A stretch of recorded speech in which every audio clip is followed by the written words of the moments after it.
Most people check their blood pressure the wrong way and end up with inaccurate readings. But don't worry, it's easier than you think. In this video, I'll show you how to measure your blood pressure correctly using a wrist blood pressure monitor step by step. Safety tips: avoid eating, drinking, bathing, smoking, and exercising for 30 minutes before taking a measurement. Check the battery.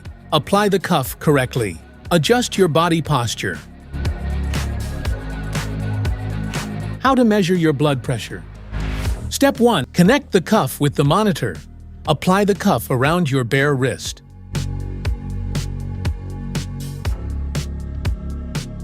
Step 2. Make sure that the cuff has a clearance of 1 finger or 1 to 2 centimeters between the cuff and the bottom of your palm.